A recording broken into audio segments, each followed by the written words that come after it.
रहा हूँ 15 स्टूडेंट है जिनका ये 35% का क्राइटेरिया क्लियर हो गया है। एससी के अंदर मान लीजिए 8 है और एसटी के अंदर मान लीजिए 4 है।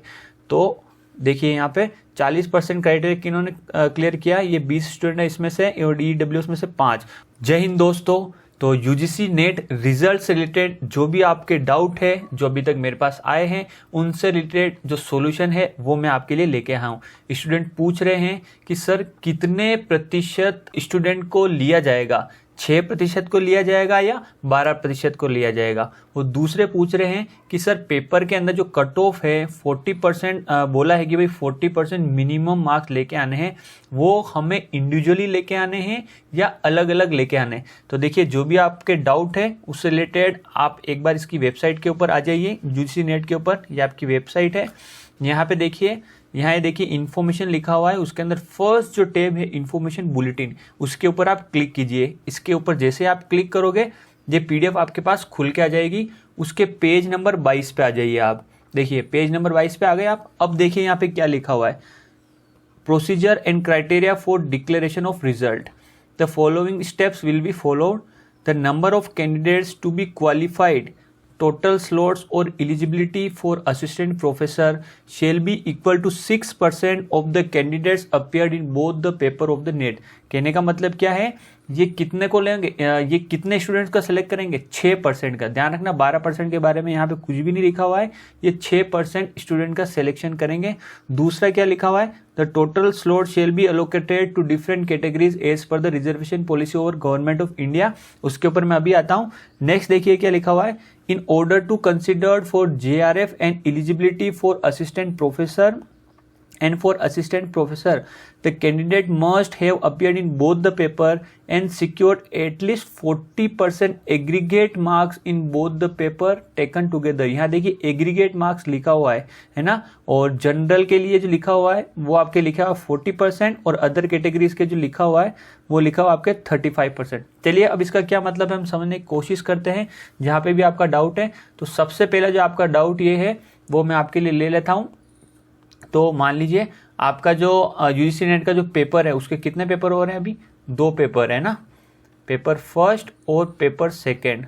और आपका जो डाउट है जैसे पेपर फर्स्ट का जो मैक्सिमम मार्क्स है वो कितने मार्क्स का है आपके 100, और पेपर सेकंड कितने मार्क्स का है 200, टोटल कितने हो गए आपके 300 मार्क्स।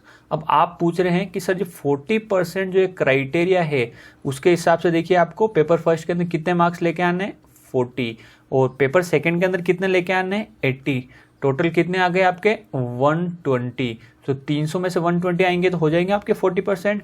और आप पूछ रहे हैं कि सर हमें इस तरीके से मार्क्स लेके आने हैं, या अगर इस तरह से मार्क्स आ जाए, मेरे पेपर फर्स्ट में 10 आ जाए और पेपर सेकंड के अंदर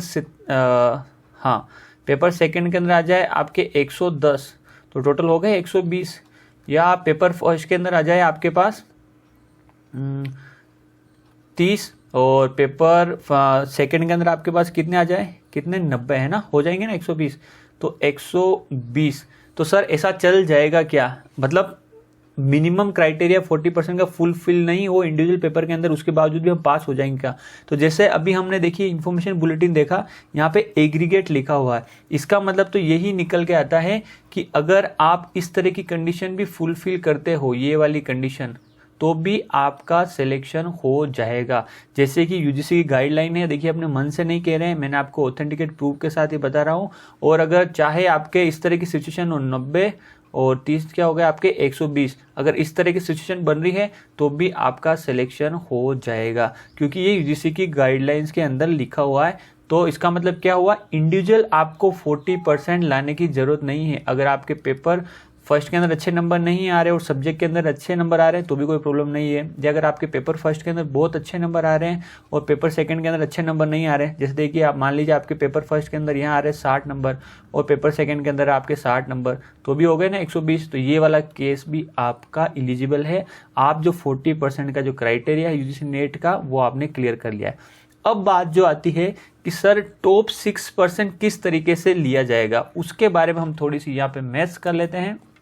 तो देखिए यहाँ पे, तो देखिए उसको कैसे समझेंगे हम, एक एग्जांपल के थ्रू मैं आपको समझाने की कोशिश कर रहा हूँ। तो मान लीजिए 100 स्टूडेंट है ना, 100 सीट है, टोटल कितनी सीट है 100 सीट, और इसको हम क्या करेंगे, अब कैटेगरी वाइज डिस्ट्रीब्यूट करेंगे, है ना।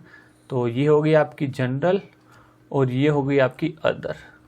जनरल के अंदर फिर से आपकी कैटेगरी हो जाएगी जनरल और क्या हो जाएगी बताइए EWS, और अदर के अंदर क्या कैटेगरी हो जाएगी आपकी OBC, ठीक है, SC और ST। इसके अंदर अब बताइए आप 100 में से जनरल को कितनी सीट्स आएगी 40, EWS को कितनी आएगी 10, OBC को कितनी आएगी 27, SC को कितनी आएगी यहाँ पे 16 और ST को कितनी आएगी या 7। ठीक है, मेरे ख्याल से परसेंटेज सही है, एक बार आप चेक कर लेना, मैं सिर्फ एग्जाम्पल के थ्रू आपको बताने की कोशिश कर रहा हूँ। और इन सब का अगर आप टोटल करोगे तो मेरे ख्याल से यहाँ पे 100 बन रहा है ना, हाँ ठीक है, यहाँ पे 100 बन रहा है। तो इस तरीके से अगर 100 सीट यूजीसी नेट की है तो वो सीट इस तरीके से फर्दर कैटेगराइज होगी, ध्यान रखना। अब इन सीट के अंदर जिस भी स्टूडेंट के 40% से ज़्यादा नंबर आइए, देखिए यहाँ पे मैं बोल रहा हूँ जिन भी स्टूडेंट के इन खुद की कैटेगरी के अंदर 40% से ज़्यादा नंबर आए उनका वो किसके लिए क्वालिफाई होंगे, नेट के लिए, ध्यान रखना वो किसके लिए क्वालिफाई होंगे, नेट के लिए। तो चलिए एग्जाम्पल हम समझने की कोशिश करते हैं। मान लीजिए 40 में से 20 स्टूडेंट वो 40% से ज़्यादा नंबर लेके आए, ठीक है। EWS के अंदर कितने लेके आए 10 में से 5 स्टूडेंट, मैं एक एग्जांपल ले रहा हूँ है ना, जो 40% ज़्यादा लाए। और ये जो कैटेगरी है फर्दर इनके लिए जो क्राइटेरिया वो क्या है आपके 35% है ना, 35% इसका क्राइटेरिया है। यहाँ पे आप देख सकते हो आराम से SC ST OBC के लिए क्या क्राइटेरिया है 35%। तो यहाँ पे देखिए आप 35%। तो मान लीजिए 27 में से ऐसे में रैंडम ले रहा हूँ 15 स्टूडेंट है जिनका ये 35% का क्राइटेरिया क्लियर हो गया है। SC के अंदर मान लीजिए 8 है और ST के अंदर मान लीजिए 4 है। तो देखिए यहाँ पे 40% क्राइटेरिया किन्होंने क्लियर किया, ये 20 स्टूडेंट है इसमें से और EWS में से 5, और 35% से ज़्यादा क्राइटेरिया किसने पास किया, OBC के अंदर से 15, SC के अंदर 8 और ST के अंदर 4 स्टूडेंट ने ये क्राइटेरिया क्लियर किया। अब इनके अंदर से टॉप 6% स्टूडेंट का सिलेक्शन होगा, ध्यान रखना। अब इन 20 स्टूडेंट के अंदर से 6% स्टूडेंट का सिलेक्शन होगा, यहाँ से 6% स्टूडेंट का सिलेक्शन होगा, ठीक है। आई बात समझ में, इसके अंदर से आपके 6% स्टूडेंट का सिलेक्शन होगा, इसके अंदर से भी 6% स्टूडेंट का सिलेक्शन होगा, इसके अंदर से भी 6%, ठीक है ना। 0.6 और 6 12, तो यहाँ पे क्या हो गया आपके 1.2 स्टूडेंट का यहाँ पे सिलेक्शन होगा। ओके, इस प्रकार से आप फर्दर कैलकुलेट कर सकते हो। अब आती है JRF की बारी। अब किसकी आती है JRF की, ये किसकी बारी थी आपकी नेट की। अब JRF के अंदर क्या होगा, ये जो स्टूडेंट सेलेक्ट हुए ना यहाँ पे, मान लीजिए यहाँ पे X है, Y है, Z है, W है, जो भी आपके नंबर आए। अब ये जो स्टूडेंट सेलेक्ट हुए हैं ना, इसके 6% स्टूडेंट को JRF अलोकेट होती, ध्यान रखना। इसके 6% स्टूडेंट को क्या अलोकेट होगी, आपके JRF अलोकेट होगी। तो ये पूरा प्रोसेस रहता है आपके UGC नेट के अंदर सिलेक्शन का, कि भाई अगर 100 सीट है तो कैटेगरी वाइज इस तरीके से डिवाइड हो जाएगी, और इसके बाद 40 जो भी स्टूडेंट है कैटेगरी के अंदर जो भी मिनिमम क्राइटेरिया पास होने का उतने अगर वो लेके आते हैं तो फिर वो नेट के लिए जाएंगे। नेट के अंदर टॉप के अंदर से 6% स्टूडेंट को उठाते हैं, उनमें से फिर JRF के लिए आपको फिर से 6% स्टूडेंट को उठाया जाता है। ओके, तो ये सारा का सारा प्रोसेस है। तो मेरे ख्याल से जो भी आपके डाउट थे वो आपके क्लियर हो गए होंगे, उम्मीद है। अगर इसके अलावा भी कोई भी आपके डाउट बचता है तो कमेंट जरूर करें, और एक चीज़ जरूर करें, आपके कितने मार्क्स आ रहे हैं कमेंट जरूर करें। जितने भी आपके मार्क्स आ रहे हैं कैटेगरी वाइज तो मुझे कमेंट जरूर करें, जिससे हम एक ओवरऑल आइडिया लगा सके। ओके, चलिए, थैंक यू।